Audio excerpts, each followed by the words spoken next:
Oui, bonsoir. Donc là, en fait, je voulais parler d'un sujet important qui concerne en fait le fait de ne pas désespérer. Alors, je vais expliquer pourquoi je dis ça. Euh, alors, la vie est un parcours qui est long, hein, ou qui peut être court, enfin bon, ça dépend pour qui, mais disons que compte tenu des difficultés qu'on rencontre sur ce parcours de vie, eh bien, on peut se retrouver bien sûr dans du désespoir, voilà, en fonction de la dureté de notre vie, de la façon dont on aborde aussi la vie, en fonction des épreuves qu'on a rencontrées.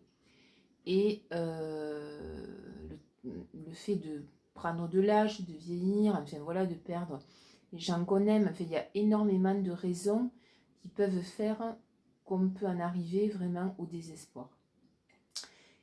Donc, ce qui est important de comprendre en fait, c'est que, disons, fondre dans le désespoir, ça arrive à tout le monde, c'est normal, et ça peut être libérateur. C'est-à-dire que vous pouvez vous retrouver à vraiment être désespéré. Ça amène en fait à pleurer toutes les larmes de son corps, par exemple, et ça va apporter une forme de libération, d'accord? Donc le désespoir en soi n'est pas toujours synonyme de quelque chose d'extrêmement négatif. Ça le devient quand vous ne vous relevez pas de ce désespoir, quand vous restez accroché à ce désespoir. Et donc c'est là qu'il faut aller au-delà de ça, vraiment au-delà de ça, de toutes ces forces.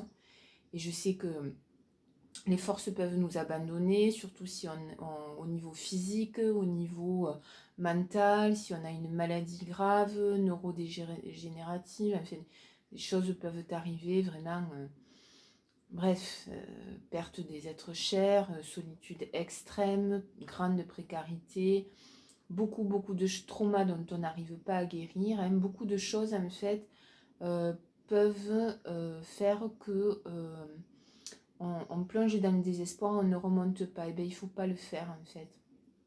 Il faut vraiment comprendre une chose, c'est que la vie ne s'arrête pas avec la mort. Donc quand vous décédez, vous, j'en ai parlé plusieurs fois, mais je le redis encore, votre âme en fait quitte le corps. Et donc il y a une vie après la mort. Et lorsqu'on est enfermé dans le désespoir, sachez que jusqu'à votre dernier souffle, il faut lutter contre ça en fait. Et bien comprendre, ça c'est vraiment une chose fondamentale en fait, que lorsqu'on décède, l'âme quitte le corps et va dans le post-mortem.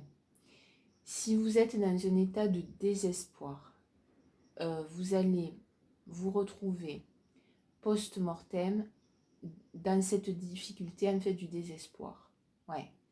Qui vous aura amené peut-être à vous laisser mourir ou je ne sais quelle difficulté, mais cette difficulté va rester attachée à vous.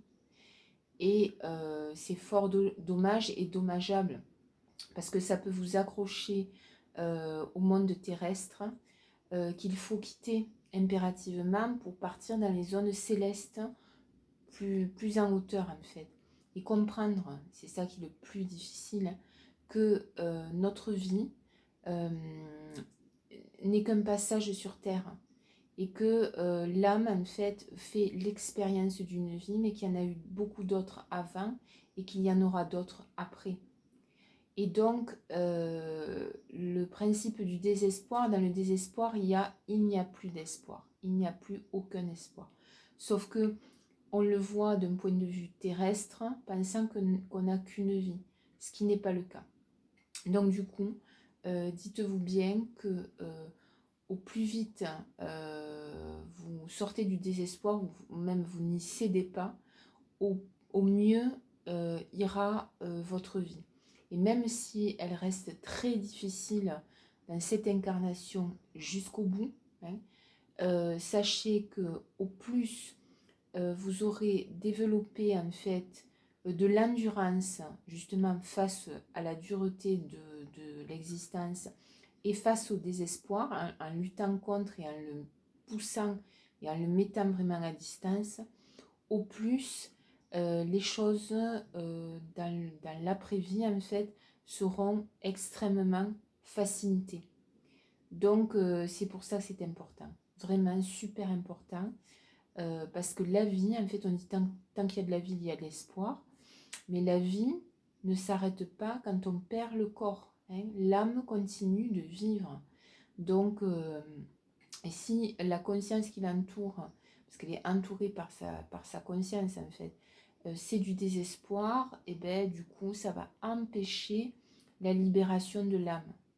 Et il y a beaucoup d'âmes errantes, en fait, hein, on le voit dans les gens qui font des explorations de lieux abandonnés ou autres, ou de vieilles demeures, ou enfin, bref, je sais plus quoi, les urbex, je crois, enfin bon, ces gens qui sont des explorateurs et qui vont voir où sont les fantômes, etc. Eh bien, sachez qu'il y a beaucoup, beaucoup de gens, en fait, dans ces fantômes qui ont cédé au désespoir ou qui n'ont pas, comment dire, qui n'avaient pas la conscience de l'âme et de l'esprit divin.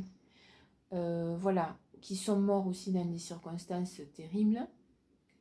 Mais sachez que au plus vous allez construire comment dire, de l'espoir, mais pas un espoir illusoire, dans l'illusion, hein. L'idée, c'est pas de se faire des illusions, mais c'est de bien comprendre en fait que l'espoir, en fait, c'est quelque chose de super important parce que la vie, je le répète encore une fois, ne s'arrête pas avec la mort du corps.